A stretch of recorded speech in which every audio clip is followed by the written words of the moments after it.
The only carbon free country. इथे आहे ऑक्सिजनच oxygen.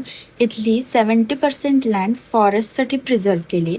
इथे GDP नाही तर GNH मेजर करतात, म्हणजेच ग्रॉस नॅशनल हॅपीनेस मेजर करतात. The world's one of the most happiest country. So guys, welcome to the land of thunder dragon, Bhutan.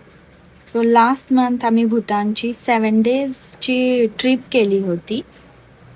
So त्याचा video खूप मोठा होत होता, सो मी हा 3 पार्टमध्ये केला आहे. So welcome to the Bhutan vlog part number 1. Bhutan is visa free country for Indian. So विजाची हॅसल संपली होती आणि भूतानचा सीझन एप्रिल मे मध्ये खूप प्लेजंट सीझन असतो आणि इकडे आपल्याकडे समर हॉलिडेज असतात. सो आम्ही भूतानला जायचं फिक्स केलं होतं, कारण तिथे जास्त थंडी नसते आणि पाऊस पाऊस पण नसतो जास्त. सो आम्ही एप्रिल एंड आणि मेच्या फर्स्ट वीक असं भूतानचं ट्रॅव्हल केलं होतं. आमचा रूट होता फुनशुलिंग, पारो, पुनाखा आणि थिम्फू. सो आमची फ्लाईट मुंबईमधून होती. मुंबई टू बागडोगरा आम्ही फ्लाईटने गेलो आणि बागडोगरामधून साधारण 3 ते 4 तासाचा रोड ट्रिप करून जयगावला गेलो. जयगावला आहे भूतानचं मेन एंट्री गेट, जिथे इमिग्रेशन सेंटरसुद्धा आहे. तिथे इमिग्रेशन करून विजाचा स्टॅम्प वगैरे सगळं घेऊन फॉर्मॅलिटीज करून आपल्याला भूतानच्या साईडला एंट्री मिळते, म्हणजे फुनशुलिंगला एंट्री मिळते. फुनशुलिंगला एंट्री केल्याच 2 कंट्रीमधला डिफरन्स लगेच जाणवत होता. एकदम क्लीन, कुठेही कचरा नाही, एकदम स्वच्छ हवा होती. फुनशुलिंगला पोचायला आम्हाला ऑलमोस्ट रात्र झाली होती. सो आम्ही फुनशुलिंगला काही साईटसीइंग वगैरे नाही केलं, जस्ट रूमवर जाऊन डिनर केलं आणि झोपून गेलो. दुसऱ्या दिवशी आम्ही निघणार होतो पारोला. फुनशुलिंगपासून पारो, पुनाखा ह्या सिटीजला जसं जसं आपण जातो तसं तसं हाईटवर जातो, त्यामुळे सगळे रस्ते जे आहेत ते घाटांचे आहेत, वळणावळणाचे आहेत. पण इतके क्लीन रस्ते आहेत आणि इतकं सिनिक ड्राईव्ह आहे की डोळ्यांना बघेल तेवढं हिरवंगार दिसत होतं. आपण ढगातून चाललोय, धुक्यातून पूर्ण जात होतो आम्ही, इतकं छान ते ड्राईव्ह होतं. Almost 3 to 3.5 hours he journey होती, पण वाटलं पण नाही की आपण एवढ्या घाटातून प्रवास करतोय, रस्ते खूप छान असल्यामुळं. आणि तिथे अजिबात हॉकिंगसुद्धा नव्हतं. एवढा घाटांचा रस्ता असून सुद्धा एकही ट्रक ड्रायव्हरसुद्धा हॉकिंग करत नव्हते. एकदम सगळे डिसिप्लिननी गाडी चालवत होते. त्यामुळं रोड ट्रिप तर खूप छान झाली. मध्ये आम्ही एका कॅफेमध्ये थांबलो होतो चहा कॉफीसाठी. तिथे ही एकदम सुंदर फुलं होती. पूर्ण भूतानमध्ये फुलं, प्लांट्स इतके छान पाहायला मिळाले, म्हणजे शब्दच नाही आहेत, इतके छान दिसत होते. आणि पोल्युशन फ्री असल्यामुळं पानांचा रंगसुद्धा हिरवागार होता अगदी. वेगवेगळ्या प्रकारची भरपूर फुलं पाहायला मिळाली आम्हाला. या कॅफेच्याच थोडंसं पुढे गेल्यानंतर एक खरबंदी गुंपा म्हणून स्पॉट होता. गुंपा म्हणजे स्तूपाच. सो तिथे खूप कलरफुल असे पेंट केलेले काही स्तूपाज होते. त्यांच्याकडे अशा स्तूपांना खूप इम्पॉर्टन्स आहे. सो पूर्ण भूतानमध्ये ऑन द वे तुम्हाला असे भरपूर स्तूपा दिसतील. काही ठिकाणी एंट्री फी आहे. प्रत्येक स्पॉटची एंट्री फी भूतानमध्ये 500 to 1000 रुपीज आहे. सो आम्ही प्रत्येक ठिकाणी नाही थांबलो, पण हे एक बघायला थांबलो. इथे एकदम इंस्टाग्रामेबल स्पॉट होते फोटो काढायला आणि हवा पण एकदम प्लेजंट होती. सो आम्ही इथे थोडा वेळ थांबलो, फोटो वगैरे काढले, थोडा वेळ घालवला. शेजारीच असलेल्या एका कॅफेमध्ये चहा कॉफी घेतली, थोडा ब्रेकफास्ट केला आणि पारोला निघालो. पारोला एंटर केल्या चारी बाजूनी मस्त हिमालयन माउंटन्स दिसत होते आणि लगेच थंडी पण सुरू झाली होती. एकदम क्लायमेटमध्ये डिफरन्स जाणवत होता पारोला गेल्या. सो पारोला गेल्यानंतर आमचा फर्स्ट स्पॉट होता कल्चरल शो. तिथे भूतानचा स्पेसिफिक कल्चरल शो आम्हाला बघायला मिळाला. आपल्या इथे असलेल्या पब आणि लाऊड म्युझिकच्या जमान्यात हे लोक एकदम त्यांची लोककला जपतायत आणि छान सायलेंट असं डान्स, सिंगिंग, परफॉर्म करतायत. हे छान वाटलं बघायला.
डान्सच्या मध्ये त्यांनी आम्हाला असं बकवीट वाईन टेस्टिंगसाठी दिली होती.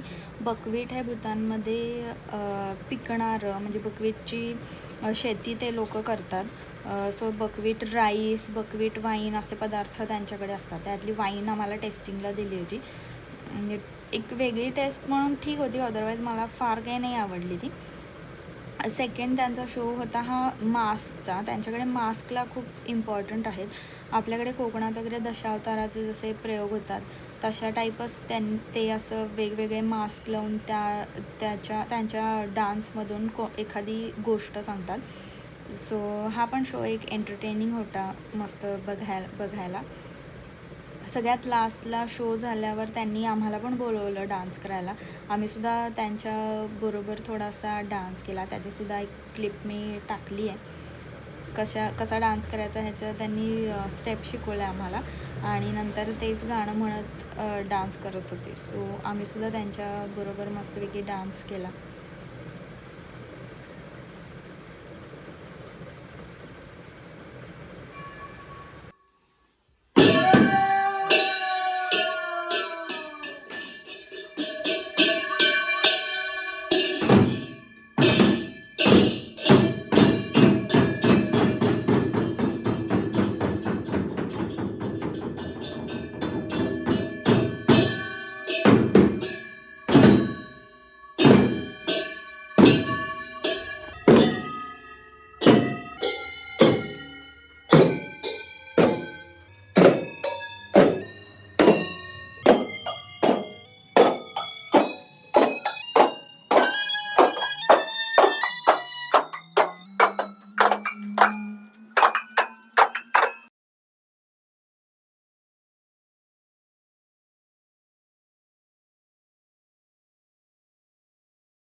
इथला डान्स आणि कल्चरल शो मस्त एन्जॉय करून झाल्यावर आम्ही आमच्या रूमवर गेलो. गेल्यावर आमचं साईट सीइंग वगैरे सगळं झालं होतं. सो आम्ही जस्ट डिनर केलं आणि झोपलो, कारण नेक्स्ट डे आम्ही जाणार होतो टायगर नेस्ट ट्रेकला. One of the most hardest part of the trip was tiger nest trek. So त्यासाठी तुम्ही या भूतान ब्लॉग पार्ट 2 नक्की बघा. So see you in blog 2. आणि हा व्हिडिओ आवडला असेल तर नक्की लाईक, शेअर करा आणि माझ्या चॅनलला सबस्क्राईब करा.